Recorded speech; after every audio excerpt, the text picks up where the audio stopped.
पूज्य भाई जी श्री हनुमान प्रसाद जी पोदार कहते हैं, जिसका अंत सुधरा वही सफल जीवन है।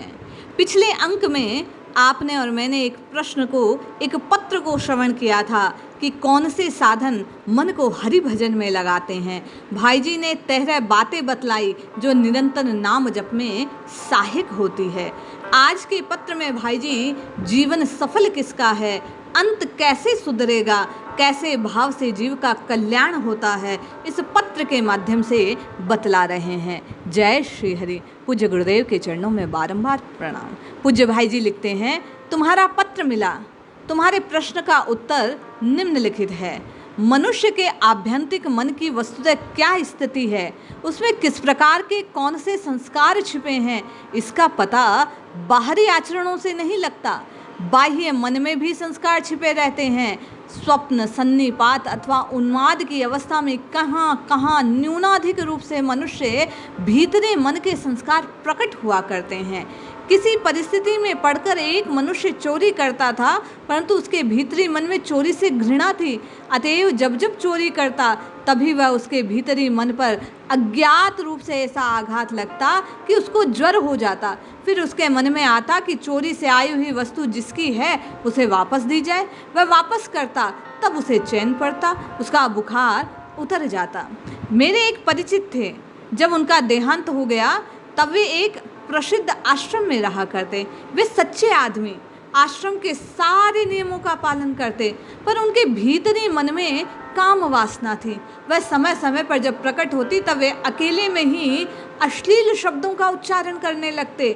एक आदमी के भीतरी मन में एक साधु के प्रति बुरा भाव हो गया। बार बार उसके मन में आता कि इसको मार दिया जाए। साधु बहुत अच्छे आदमी, उनके द्वारा हजारों हजारों लोगों को सन्मार्ग और प्रकाश मिलता। उस आदमी की साधु के सद्भाव के प्रति भक्ति थी, वह उसकी सेवा करना चाहता। उसने सोचा मैं इनका शिष्य हो जाऊं, सेवा किया करूं।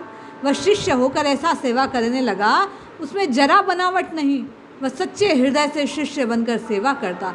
पर जब जब वह अकेले में साधु जी की सेवा करता, उसके भीतरी मन का वेर बाहर प्रकट हो जाता। उसके मन में आता मैं इन्हें अभी मार डालूं। ऐसी मानसिक अवस्था में एक दिन कहाँ से एक कुल्हाड़ी ले आया। दूसरे ही दिन सचमुच उसने साधु को कुल्हाड़ी से मार डाला।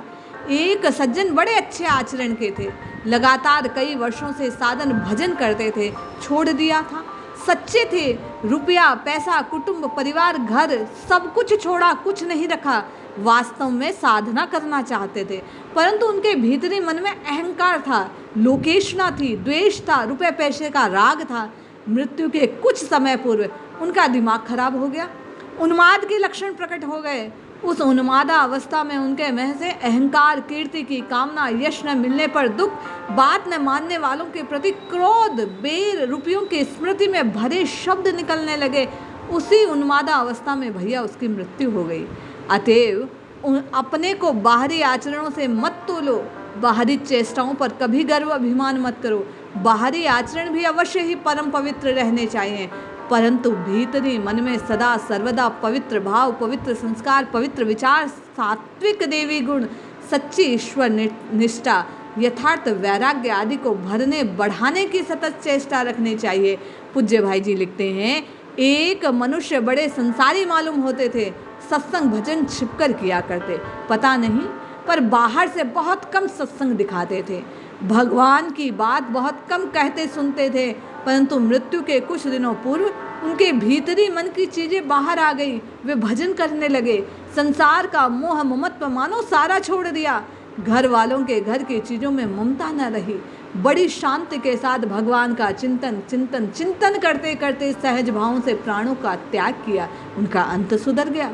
अरे दूसरों के दोष मत देखो, उनसे बचो, उनके संग से बचो, पर उनके दोष देखकर उनसे प्रति घृणा मत रखो।